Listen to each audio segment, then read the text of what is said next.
ಒಂದು ದಿನದಲ್ಲಿ 3,000ಕ್ಕಿಂತ ಹೆಚ್ಚಿನ ಹಣವನ್ನು ಯಾವುದೇ ರೀತಿಯ ಬಂಡವಾಳವನ್ನು ಹೂಡಿಕೆ ಮಾಡದೆ ಮನೆಯಲ್ಲೇ ಇದ್ದುಕೊಂಡು ಸಂಪಾದನೆ ಮಾಡ್ಬೋದು. ಹೌದಾ? ಹಾಗಾದರೆ ಹೇಗೆ, ಯಾವ ರೀತಿ ಸಂಪಾದನೆ ಮಾಡ್ಬೋದು ಈ ಥರ ಆಲೋಚಿಸ್ತಾ ಇದ್ದೀರಾ? ಸೊ ಬನ್ನಿ, ಹಾಗಾದರೆ ಆ ಒಂದು ವಿಷಯದ ಸಂಪೂರ್ಣ ಮಾಹಿತಿಯನ್ನು ಈ ಒಂದು ವಿಡಿಯೋನಲ್ಲಿ ನಾವು ತಿಳಿದುಕೊಳ್ಳೋಣ. Hi friends, welcome back to Mane Mitra YouTube Kannada channel. ನಾವು ಕೊಡೋ ಮಾಹಿತಿ ನಿಮಗೆ ಇಷ್ಟವಾಗಿದ್ದಲ್ಲಿ ಲೈಕ್, ಶೇರ್, ಕಮೆಂಟ್ ಮಾಡಿ ನಿಮ್ಮ ಅಭಿಪ್ರಾಯಗಳನ್ನು ತಿಳಿಸಿ. ಹಾಗೆ ಇಲ್ಲಿವರೆಗೂ ನಮ್ಮ ಚಾನಲನ್ನು ಸಬ್ಸ್ಕ್ರೈಬ್ ಮಾಡದಿದ್ದರೆ ಸಬ್ಸ್ಕ್ರೈಬ್ ಮಾಡಿ, ಹಾಗೆ ಪಕ್ಕದಲ್ಲಿರುವ ಬೆಲ್ ಐಕಾನ್ ಅನ್ನು ಪ್ರೆಸ್ ಮಾಡಿ. ನಿಮಗೆ ಮೊದಲು ನೋಟಿಫಿಕೇಶನ್ ಸಿಗುವುದು. ಸೊ ನೀವೇ ಮೊದಲು ನೋಡಿ, ಮೊದಲು ಲೈಕ್ ಮಾಡಿ, ಮೊದಲು ಕಮೆಂಟ್ ಮಾಡಿ, ನಿಮ್ಮ ಅಭಿಪ್ರಾಯಗಳನ್ನು ನಮಗೆ ತಿಳಿಸಿ. Thank you. Hi, welcome to Mane Mitra Kannada YouTube channel. ಪ್ರಿಯ ವೀಕ್ಷಕರೇ, ದಯವಿಟ್ಟು ಕ್ಷಮಿಸಿ. ಆಫ್ಟರ್ ಲಾಂಗ್ ಡೇ ತಮ್ಮನ್ನು ಭೇಟಿ ಆಗ್ತಾ ಇದ್ದೇನೆ. ಕಾರಣಾಂತರಗಳನ್ನು ತಮ್ಮನ್ನು ಭೇಟಿ ಆಗೋಕ್ಕಾಗಿರಲಿಲ್ಲ. ಸೊ ಇವತ್ತು ನಾನು ನಿಮಗೆ ಮತ್ತೊಂದು ಹೊಸ ಬಿಸ್ನೆಸ್ ಐಡಿಯಾದೊಂದಿಗೆ ತಮ್ಮ ಬಳಿಗೆ ಬಂದಿದ್ದೇನೆ. ಸೊ ಹಾಗೆ ತಡ ಮಾಡೋದು ಬೇಡ, ಬನ್ನಿ ಆ ವಿಷಯವನ್ನು ತಿಳ್ಕೊಳ್ಳೋಣ. ಅದಕ್ಕಿಂತ ಮುಂಚೆ ನನ್ನೊಂದು ಮನವಿ ಇದೆ. ಸೊ ಇಲ್ಲಿವರೆಗೂ ನಮ್ಮ ಚಾನಲ್ಗೆ ಯಾರಾದರೂ ಸಬ್ಸ್ಕ್ರೈಬ್ ಆಗದೇ ಇದ್ದರೆ, ಸೊ ಹೊಸದಾಗಿ ನಮ್ಮ ಚಾನಲ್ ಯಾರಾದರೂ ವೀಕ್ಷಣೆ ಮಾಡ್ತಾ ಇದ್ದರೆ ದಯವಿಟ್ಟು ನಮ್ಮ ಚಾನಲ್ಗೆ ಸಬ್ಸ್ಕ್ರೈಬ್ ಆಗಿ, ಹಾಗೆ ಪಕ್ಕದಲ್ಲಿ ಕಾಣ್ತಕ್ಕಂಥ ಬೆಲ್ ಬಟನ್ ಐಕಾನನ್ನು ಕೂಡ ತಾವು ಪ್ರೆಸ್ ಮಾಡಿ. ಯಾಕಂದರೆ ನಮ್ಮ ಮುಂದಿನ ಎಲ್ಲ ವಿಡಿಯೋಗಳ ನೋಟಿಫಿಕೇಶನ್ ನಮಗೆ ಮೊದಲು ಸಿಗುತ್ತೆ. ತಾವೇ ನಮ್ಮ ವಿಡಿಯೋನ ಮೊದಲು ನೋಡಿ, ಮೊದಲು ಕಮೆಂಟ್ ಮಾಡ್ಬೋದು. ಹಾಗೆ ಈ ಎಲ್ಲ ಇನ್ಫಾರ್ಮೇಷನ್ಸ್ ತಮಗೆ ಇಷ್ಟ ಆಗ್ತಾ ಇದ್ದರೆ ಲೈಕ್ ಮಾಡೋದು ಮರಿಬೇಡಿ, ಮತ್ತು ನಿಮ್ಮ ಸ್ನೇಹಿತರುಗಳಿಗೆ, ರಿಲೇಟಿವ್ಸ್ಗಳಿಗೆ ಶೇರ್ ಕೂಡ ಈ ಒಂದು ಮಾಹಿತಿಗಳನ್ನು ಮಾಡಿ ನಮ್ಮ ಚಾನಲ್ ಕೂಡ ತಾವು ಸಪೋರ್ಟ್ ಮಾಡಿ ಅಂತ ತಮ್ಮಲ್ಲಿ ನಾನು ಮನವಿ ಮಾಡ್ಕೊಳ್ತೇನೆ. ಬನ್ನಿ, ಹಾಗಾದರೆ ತಡ ಮಾಡೋದು ಬೇಡ, ವಿಷಯವನ್ನು ತಿಳ್ಕೊಳ್ಳೋಣ. ಸ್ನೇಹಿತರೆ, ನಾವು ನೋಡಿದ್ವಿ ಕಳೆದ ಸಂಚಿಕೆಯಲ್ಲಿ, ಅಂದರೆ ಒಂದು ಕಳೆದ ವಿಡಿಯೋನಲ್ಲಿ ಕೂಡ ನೋಡಿದ ರೀತಿಯಲ್ಲಿ ನಾವು ಅಫಿಲಿಯೇಟ್ ಮಾರ್ಕೆಟಿಂಗ್ ಬಗ್ಗೆ ನಾವು ತಿಳ್ಕೊಂಡಿದ್ವಿ. ಈ ಅಫಿಲಿಯೇಟ್ ಮಾರ್ಕೆಟಿಂಗ್ ನಾವು ಯಾವ ರೀತಿ ಮಾಡಬೇಕು, ಅಫಿಲಿಯೇಟ್ ಮಾರ್ಕೆಟಿಂಗ್ನಿಂದ ನಮಗೆ ಯಾವ ರೀತಿ ಲಾಭ ಬರುತ್ತೆ, ಇದನ್ನು ಹೇಗೆ ನಾವು ಮಾಡಬೇಕು, ಅಥವಾ ಅಫಿಲಿಯೇಟ್ ಮಾರ್ಕೆಟಿಂಗ್ ಅಂದರೆ ಏನು ಅನ್ನೋಂಥ ಸಂಪೂರ್ಣವಾದಂಥ ಮಾಹಿತಿಯನ್ನು ನಾವು ಕಳೆದ ವಿಡಿಯೋದಲ್ಲಿ ತಿಳ್ಕೊಂಡಿದ್ದೇವೆ. ಸೊ ಇವತ್ತು ಅದರ ಮುಂದುವರೆದ ಭಾಗವನ್ನು ನಾವು ಇಲ್ಲಿ ತಿಳ್ಕೊತಾ ಇದ್ದೀವಿ. ಸೊ ಅಫಿಲಿಯೇಟ್ ಮಾರ್ಕೆಟಿಂಗ್ ಬಗ್ಗೆ ಇನ್ನೂವರೆಗೂ ಯಾರಾದರೂ ತಿಳ್ಕೊಳ್ಳಿಲ್ಲ ಅಂತಂದರೆ, ಅಥವಾ ಆ ವಿಡಿಯೋವನ್ನು ನೋಡಿಲ್ಲ ಅಂತಂದರೆ, ನಾನು ಡಿಸ್ಕ್ರಿಪ್ಷನಲ್ಲಿ ಆ ವಿಡಿಯೋದ ಲಿಂಕ್ ಹಾಕಿರ್ತೇನೆ. ದಯವಿಟ್ಟು ತಾವು ಆ ವಿಡಿಯೋನ ಕೂಡ ಹೋಗಿ ನೋಡ್ಕೊಂಡು ಬನ್ನಿ. ಸೊ ನಾವು ಮನೇಲಿ ಎತ್ಕೊಂಡು ಮಾಡ್ಬೋದಾದಂಥ ಸುಲಭವಾದಂಥ 5 ಬಿಸ್ನೆಸ್ಗಳ ಬಗ್ಗೆ ನಾವು ಈ ಒಂದು ವಿಷಯದಲ್ಲಿ ಮಾತಾಡ್ತಾ ಇದ್ವಿ. ಅದರಲ್ಲಿ ಮೊದಲನೇದಾಗಿ ಅಫಿಲಿಯೇಟ್ ಮಾರ್ಕೆಟಿಂಗು ವಿಷಯವನ್ನು ತಿಳ್ಕೊಂಡಿದ್ದೇವೆ. ಈಗ ಎರಡನೇದಾಗಿ ನೋಡ್ತಾ ಇದ್ದೀವಿ, ಎರಡನೇ ಒಂದು ಬಿಸ್ನೆಸ್ ಬಗ್ಗೆ. ಹಾಗಾದರೆ ಈ ಎರಡನೇ ಬಿಸ್ನೆಸ್ ಯಾವುದು, ಇದನ್ನು ಯಾರು ಮಾಡ್ಬೋದು, ಇದನ್ನು ಮಾಡೋದಕ್ಕೆ ಏನು ನಾವು ಬಂಡವಾಳ ಹಾಕಬೇಕು, ಇದಕ್ಕೆ ಎಷ್ಟು ಸಮಯ ಬೇಕು, ಇದೆಲ್ಲ ನೋಡೋದಾದರೆ ಮೊದಲನೇದಾಗಿ ನೋಡ್ತೇವೆ ಈ ಒಂದು ಬಿಸ್ನೆಸ್, ಅಂದರೆ ಎರಡನೇ ಬಿಸ್ನೆಸ್ ಯಾರು ಮಾಡ್ಬೋದು ಅಂತಂದರೆ, ಅದೇ ರೀತಿ ಅಫಿಲಿಯೇಟ್ ಮಾರ್ಕೆಟಿಂಗ್ ರೀತಿಯಲ್ಲಿನೇ ಇದನ್ನು ಕೂಡ ಯಾರಾದರೂ ಮಾಡ್ಬೋದಾಗಿದೆ. ಅದಕ್ಕೆ ಯಾವುದೇ ರೀತಿಯ ರಿಸ್ಟ್ರಿಕ್ಷನ್ ಇರೋಲ್ಲ, ಯಾವುದೇ ರೀತಿಯ ಷರತ್ತುಗಳು ಕೂಡ ಇದಕ್ಕೆ ಇರೋದಿಲ್ಲ. ಹಾಗೆ ಎರಡನೇದಾಗಿ ನೋಡ್ತೇವೆ, ಇದನ್ನು ಮಾಡಬೇಕಾದ್ರೆ ನಮಗೆ ಏನು ಬೇಕು, ನಾವು ಏನು ಬಂಡವಾಳ ಹಾಕಬೇಕು. ನಾವು ಯಾವುದೇ ರೀತಿಯ ಬಂಡವಾಳನ ಹಾಕುವಂಥ ಅವಶ್ಯಕತೆ ಇಲ್ಲ. ಆದರೆ ಒಂದು ಅವಶ್ಯಕತೆ ಇರುವಂಥದ್ದು ಏನಂತಂದರೆ, ಇಂಟರ್ನೆಟ್ ಸೌಲಭ್ಯ ಹೊಂದಿರುವಂತಹ ಸ್ಮಾರ್ಟ್ಫೋನ್ ಅಥವಾ ಕಂಪ್ಯೂಟರ್ ಅಥವಾ ಲ್ಯಾಪ್ಟಾಪನ್ನು ನಾವು ಹೊಂದಿರಬೇಕು. ಇದನ್ನು ಹೊರತುಪಡಿಸಿ ನಾವು ಬೇರೆ ಯಾವುದನ್ನು ಕೂಡ ಇನ್ವೆಸ್ಟ್ ಮಾಡುವಂಥ ಅವಶ್ಯಕತೆ ಇದಕ್ಕೆ ಇರೋದಿಲ್ಲ. ಮತ್ತು ಸಮಯ, ನಮ್ಮದೇ ಕನ್ವೀನಿಯೆಂಟ್ ಆಗಿರುವಂಥ ಸಮಯದಲ್ಲಿ ನಾವು ಇದನ್ನು ಮಾಡ್ಬೋದಾಗಿದೆ. ನಮ್ಮ ಯಾವುದು ಕನ್ವೀನಿಯೆಂಟ್ ಸಮಯ ಇರುತ್ತೆ, ಆ ಕನ್ವೀನಿಯೆಂಟ್ ಸಮಯದಲ್ಲೇ ಈ ಒಂದು ಬಿಸ್ನೆಸ್ಸನ್ನು ನಾವು, ಅಥವಾ ಈ ಒಂದು ಬಿಸ್ನೆಸ್ಸನ್ನು ನಾವು ಮಾಡ್ಬೋದಾಗಿದೆ. ಇದನ್ನು ನಾವು ತಾವು ಬಿಸ್ನೆಸ್ ಅಂತಲೂ ಕರಿಬೋದು, ಅಥವಾ ವರ್ಕ್ ಫ್ರಮ್ ಹೋಮ್ ಅಂತ ಕರಿಬೋದು, ಅಥವಾ ಪಾರ್ಟ್ ಟೈಮ್ ಜಾಬ್ ಅಂತಲೂ ಕೂಡ ತಾವು ಇದನ್ನು ಕರಿಬೋದಾಗಿದೆ. ಸೊ ಹಾಗಾದರೆ ಇದು ಯಾವ ಬಿಸ್ನೆಸ್, ಇದು ಏನಿದು, ವರ್ಕ್ ಫ್ರಮ್ ಹೋಮ್ ಅಂತಾರೆ ಏನಿದು ಅಂತ ತಾವು ತುಂಬ ಆಲೋಚನೆ ಮಾಡ್ತಾ ಇರ್ಬೋದು. ಸ್ಟಾಪ್, ಆಲೋಚನೆ ಹೆಚ್ಚಾಗಿ ಮಾಡಬೇಡಿ. ಅದು ಬೇರೆ ಯಾವುದೂ ಅಲ್ಲ, ಅದು ಆನ್ಲೈನ್ ಸರ್ವೆ. ಸೊ ಕೇಳಿರ್ತೀರ ಆನ್ಲೈನ್ ಸರ್ವೆ ಅಂದರೆ ಏನು ಅಂತ. ಸೊ ಆನ್ಲೈನ್ ಸರ್ವೆ ಇವತ್ತಿನ ದಿನದಲ್ಲಿ ತುಂಬ ಒಂದು ಹೋಗ್ತಾ ಇರ್ತಕ್ಕಂಥದ್ದು ಆಗಿದೆ. ಯಾಕಂದರೆ ಆನ್ಲೈನ್ ಸರ್ವೆ ಮೂಲಕವಾಗಿಯೇ ಸೊ ಇವತ್ತು ಸಂಪೂರ್ಣವಾದಂಥ ನಮ್ಮ ಅಡ್ವಾನ್ಸ್ಡ್ ವರ್ಲ್ಡ್ ನಡೀತಾ ಇದೆ ಅಂದ್ರೂ ಕೂಡ ತಪ್ಪಾಗಲಿಕ್ಕಿಲ್ಲ.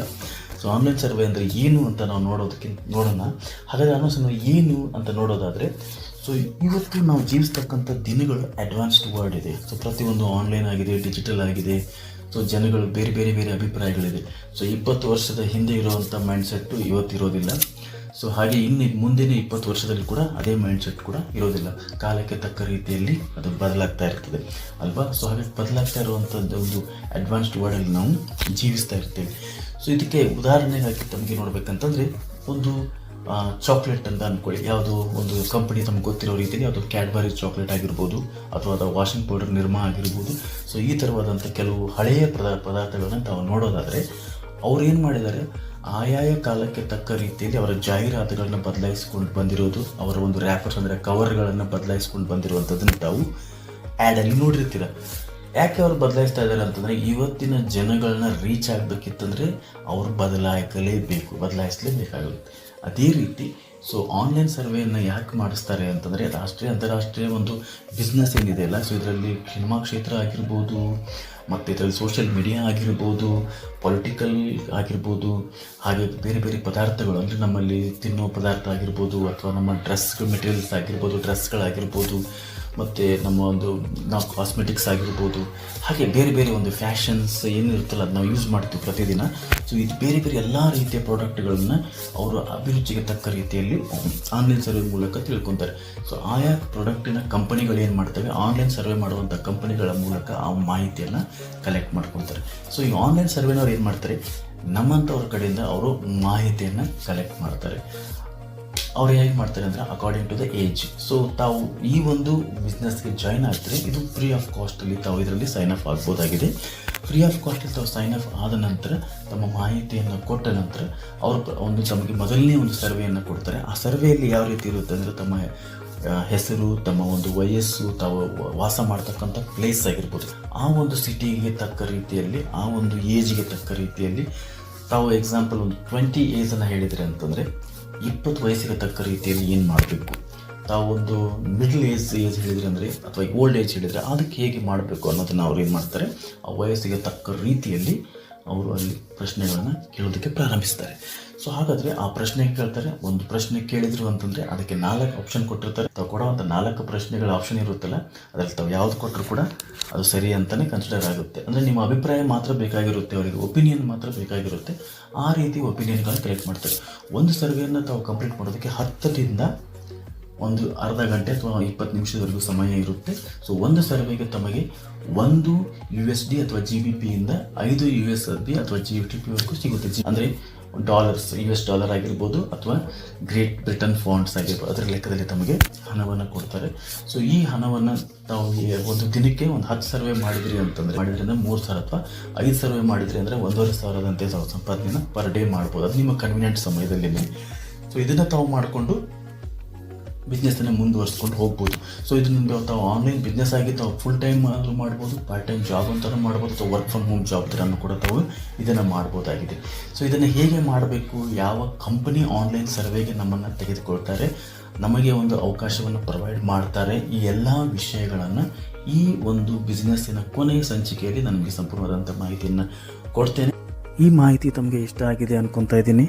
ಸೊ ಇಷ್ಟ ಆಗಿದ್ದರೆ ದಯವಿಟ್ಟು ಲೈಕ್ ಮಾಡಿ, ಶೇರ್ ಮಾಡಿ.